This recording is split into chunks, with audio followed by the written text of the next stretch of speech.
I fight so many of my beliefs, like every single year, every single month, every single week. Am I capable of doing things to the point where I want to be and need to be? It's just a belief. It doesn't represent who you are.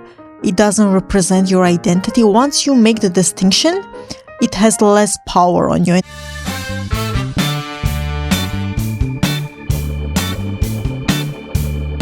Hello guys, hello! Welcome back to my channel. My name is Mariam and I'm your friend. Welcome to Healthy Habits. I'm so happy that you're here. Today we are gonna have our Q&A of the month. If you're new, every single month we have one Q&A when I ask AI to ask me deeper questions, mindset related, high performance related, you name it, health related. So I'm so excited. I have already asked, but I didn't check the questions. So I have on my phone per usual. So let's dive in without further ado. I don't know why I have that accent sometimes. I honestly don't. So let's dive in of the Q&A of October. I can't believe we're already in October. I feel like it was just a while ago. We were in January. I was talking about resolutions and goals and take actions. Anyway, let's start. So, question number 1. What belief about yourself is silently holding... Before I start, I encourage you to think about your answer as well, because those questions are very, very rare that you will get asked, unless if you get coached by myself. No, I'm joking. I don't ask the exact same questions. But yeah.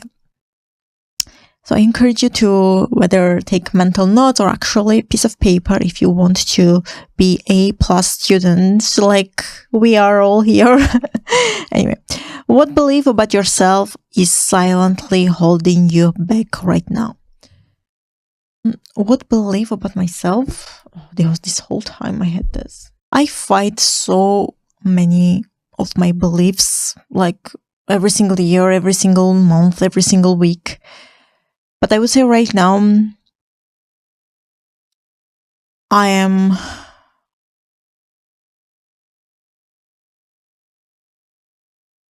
fear of failure everyone has, well, almost everyone, but here it's more belief about myself. Am I capable of doing things to the point where I want to be and need to be?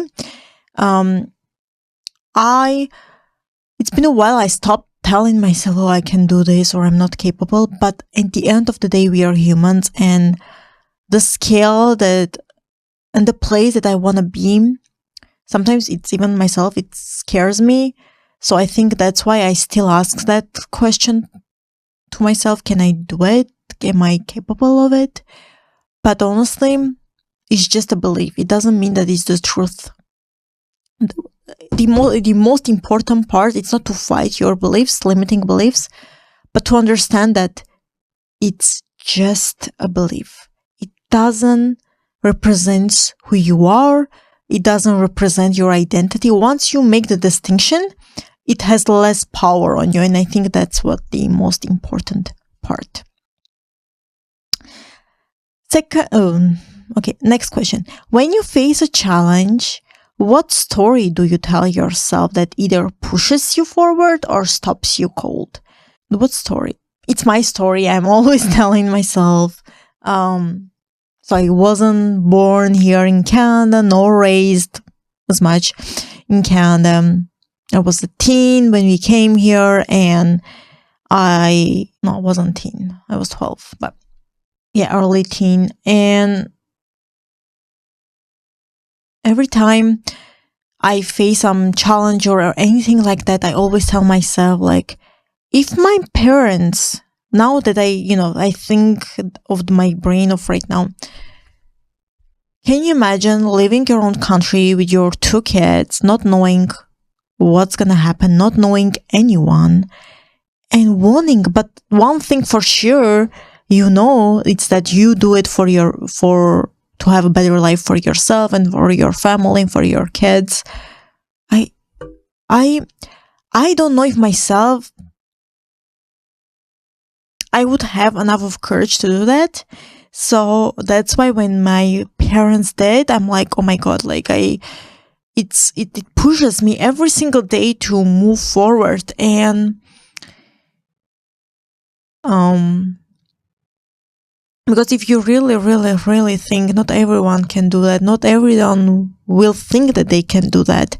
So just the thought that they had to start a new, completely new life far away for our family, loved ones, close ones, it's just kind of a strength that I don't know I have. So that's the story that I'm telling always to myself, that keep going, keep pushing. You didn't came here for nothing. You came here to build something sustainable, a legacy that my future generation can have. I didn't come here and my family didn't immigrated here to just be average. And this doesn't mean if you're a girl or if you're a woman or a man. I know why society has this image of a woman that, like they just need to, which I'm not minimizing it. I know it's lots of work. Take care of the house, of the kids. Be there for me emotionally. Yes, we will be. We will do all of those things. But it doesn't mean that we are not a human first. It doesn't mean that we are not a woman first.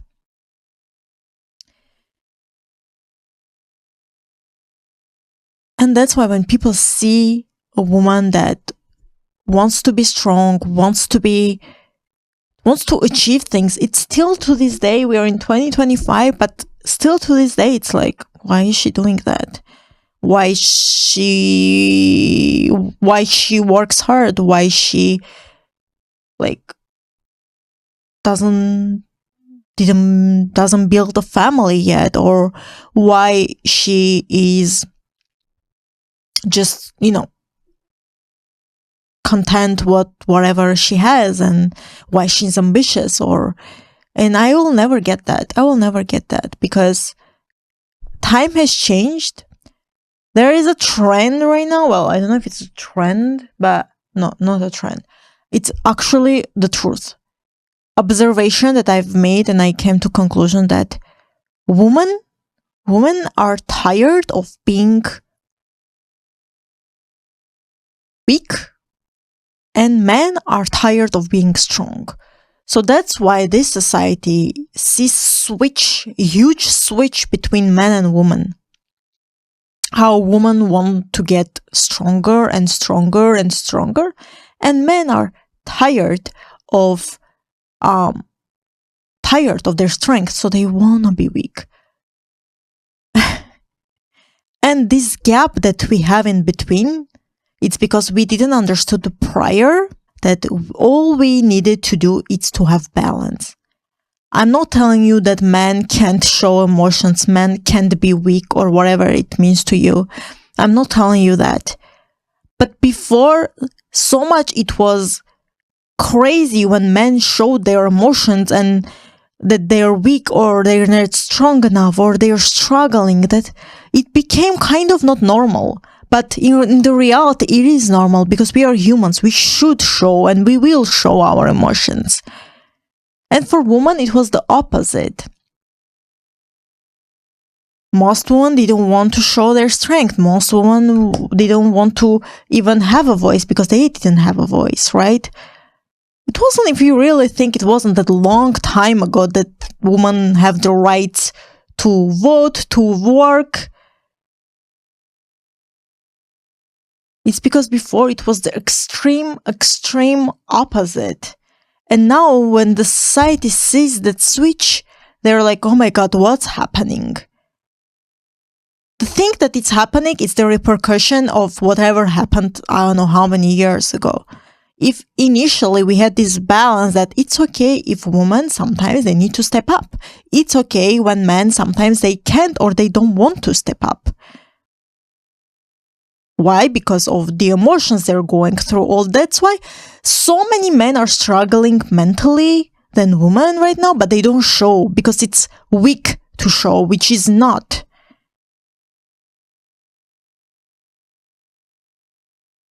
We are humans regardless of our gender. We are humans. On both sides, we need to stop judging the opposite gender. You want to be strong and you're a woman? Good job. You don't want to? Your choice. Again, as a man as well, if you want to be strong, ambitious, fine. If not, it's your choice again. There's not right or wrong answers at all.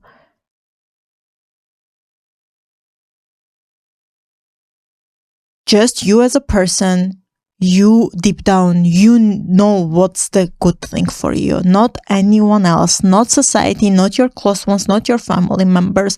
And I went too deep per usual with this question. But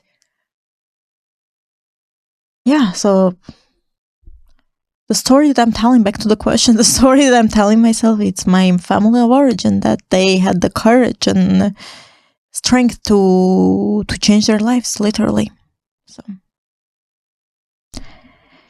next question. How often do you wait for external validation before taking action, and what would happen if you didn't? External validation before taking action? I don't. I just don't. It's been a while. I don't care. This is annoying. It's been a while. It was a work. Yes, it wasn't easy, but it's been a while since I don't wait for people's opinions. I don't wait for their validation. Now, as humans, we will always, deep down, we will always want that, oh, I need to be validated. I need to be approved. I need to be seen. I need to be wanted. But at this point in my life, since I have the story of origin in my head and how I want to accomplish things and change people's lives for the better, external validation is like, why should I wait for the validation from people, most people, who don't work on themselves, who don't even go for a walk, who party on a weekend, every single weekend, and get drunk? Why should I wait for external validation from people that they don't have my lifestyle, they don't have my values, they don't have my beliefs?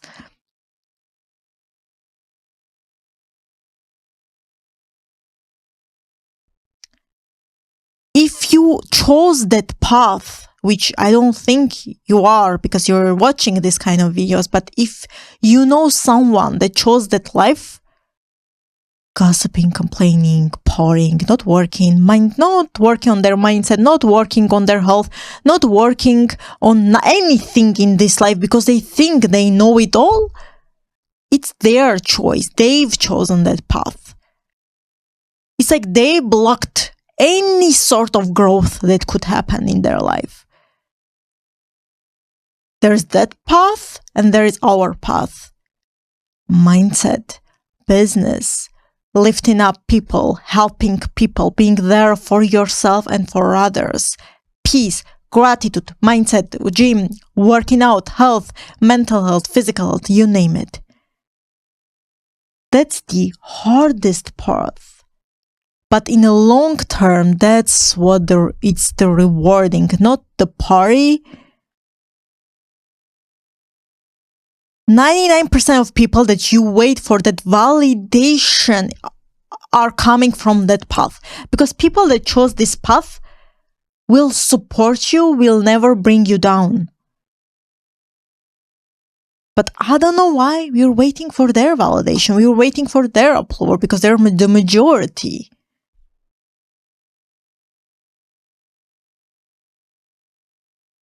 People think, and I think it has been always like that, unfortunately, that it's cool to gossip. It's cool, especially teenagers and young adults. It's cool to smoke. It's cool to drink, which is not. At that moment, you might think that it is cool because others are doing it, but in the reality, for a long term, it's not. So to respond to this question, I don't wait for the validation for others. I couldn't care less. I post a video, I get less than 5 views. I don't give a F. Because I am not doing that for people to judge me or waiting. Oh, if I was waiting for approval from others, I would stop like a while ago. It's been more than a year I post videos on here.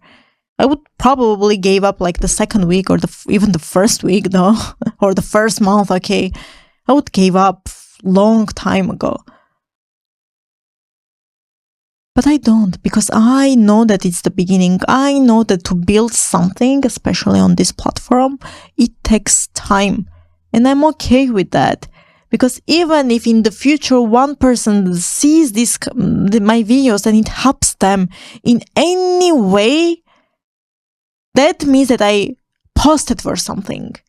Can you imagine if I was scared of other people's opinion, validation, and I didn't post? Well, that person who needed my help the most wouldn't have any help. Why? Because I stopped. And why I stopped? Because of some person's opinions or validations that I didn't have. Always see the bigger picture. If you're struggling with this, the best advice I can give you, see the larger picture.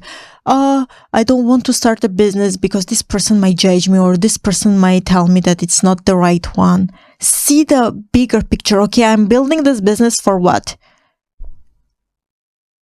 For my future family, for generational wealth, to change people's life. This product or service will change people's life, make their life better. When you see it like that, the noise, the little noises and everything else, it doesn't matter anymore because you see the larger picture. If you don't give up for just one more day, you would be surprised which amazing things will happen to you. Next question. When was the last time you did something that scared you and what stopped you before you did it? What was the last time you did something scared me? Oh my God, okay. A few days ago, I went alone to a comedy show, which I've shared a little bit on Instagram, but I didn't share the whole story. I'm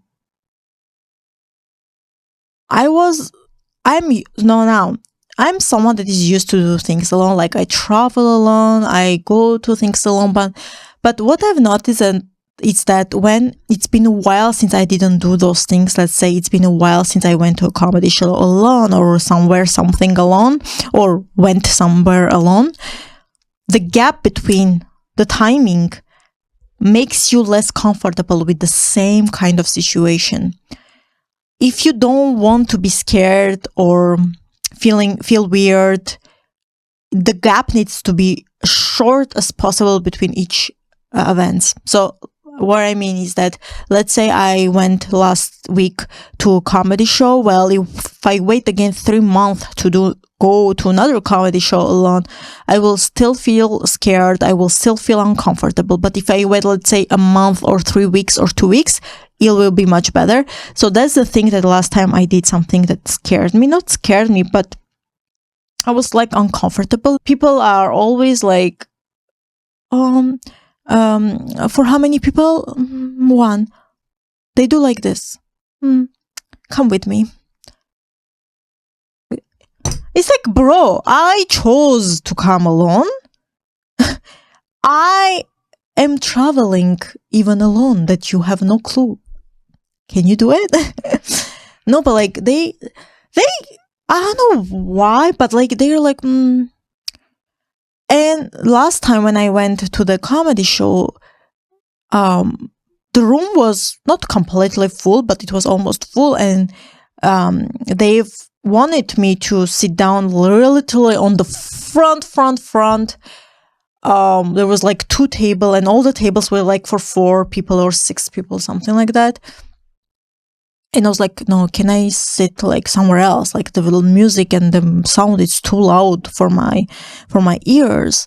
And they were like, oh, yeah, well, okay, but you will share a table with like table of 4. I'm like, I don't mind. I came here to meet people. So yeah, those uncomfortable situations that you have, that people assume about you when you're alone, that's the first feeling that I hate. But at the same time, after like 2 minutes, I was okay. I was laughing and everything was okay. It's just people's reaction until now when they see someone is doing something for themselves. It's like, oh my God, it's weird. Yeah, is it weird? Is it really weird? Is it more weird that you were literally there and drank, I don't know how many drinks, and you talk shit about our people and complain 24/7? Oh, that's not weird. But the person that is just alone and minding their business, that's the weirdest part. Come on. Anyway, so yeah, that was the last time I did something that scared me. And what stopped you before you did it? So yeah, it's even in the initial thought that wanted to stop me, I still went there. First of all, I had already my ticket, and second of all, I knew that it's just a thought, it's just a feeling, and it will go away. Why? Because I faced it before. See, I was familiar with the after feeling. So that's why it wasn't that scary for me at that time. So yeah, don't go for that walk alone, go for that coffee date alone, go for that comedy show alone, travel alone. Don't care what other people think of you, because it will take only 30 seconds and then they'll forget about you and think about their own life. So let's do how much? Let's do one more. How do you respond when you fail, and what does that response say about your identity? How do you respond when you fail? I think I've shared this, but I always see how I can learn from it. So I don't name it as failure, because let's be real, it's impossible not to fail when you want to achieve something. Even when we start to walking as literally babies, we fail, meaning we literally fail. And then we start again and we try again and try again and try again until we can actually walk. It's the same with any kind of idea that you have in your personal life, professional life, business-wise, whatever. It's the same. When you want to achieve something, it's normal to fail. Now, I'm not telling you to seek failures and, oh, it's normal, so I'm going to always fail. No. But just know that if it happens and when it happens, it's okay. Ask yourself what you can learn from it and not to repeat the mistake twice. The hardest part, it's not to fail, or the awful part here, it's not to fail. It's to repeat the same failure again and again and again. Whether it's in your professional life or in your personal life, that person disrespected you, you didn't do anything about it, you didn't learn from it, and you continue. Well, guess what? That's the awful part. Not the first time that they were disrespected you. Yes, disrespect is never good, but maybe they didn't do on purpose. But if you've let them to actually disrespect you all over again, every single day, every single week, every single month of your life, that's your fault, not theirs. So the failure that happens to you, at first, it might be not your fault, because you didn't know. It was unknown. It was out of your sight. But what do you do once it happens? Do you learn from it? Do you try to learn other skills so that failure doesn't happen again? That's what the most important part. The second part of the question, before I end, it's what does that response say about your identity? That I want to learn my identity. That I'm someone that wants to learn. I'm someone that seeks growth. That I'm someone that is not scared of changes. But for that you need to put some work on. Most people see failures like end of the world, and don't get me wrong, I know there are some failures that are very, very huge and can have an impact on your life and on the next 5-10 years of your life. I know that and more. But if you know it's not that of a big deal and you make it as a big of deal, that's when it harms you. whatever happens, even if it's not a big failure or problem in my life, I'm like, okay, what I can learn from. The scariest part, like going to a comedy show, like what can I do to learn from it so my next experience, let's say, it's better. Always I seek things, I see opportunities and possibilities to learn and to make things better. Always. It doesn't matter which situations I'm in. It doesn't matter if it's when failure hits me or not. I'm always seeing what can I do better. And what can I learn from any kind of a situation? I'll give you a little example. Let's say I buy food, simple as that. As I buy food, I didn't see the date of expiration. I come home, it's expired. Oh my God. I'm like, oh my God.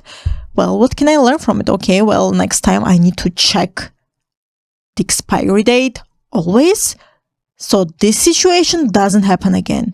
Now, if I ignore that and I go again to the grocery store, I buy the same thing again, I didn't check the expiry, then I come home and I'm like, oh my God, again, this happened to me. Well, of course it would happen to me again because I didn't learn the first time. So all over again, it becomes a pattern, then it becomes in your habits, that becomes in your identity. But once you're like, oh, this thing happened right away, what can I learn from? And you actually make it happen and you take action. Well, the next time when I come home, I'm like more calm and I'm more confident because I've checked in the store the expiry date. So I know this time it's not expired. It's just a little example, but right to the point. I don't want this video to be too long, although probably it's already 30 minutes. I am doing these kind of videos every single month, so I'll hope to see you back. Don't forget to like and subscribe and also share with someone who you think it might be helpful for them. Thank you guys so much for watching. Before I go, per usual, don't forget, don't give up for just one more day. Thank you guys again, and I'll see you soon. Bye.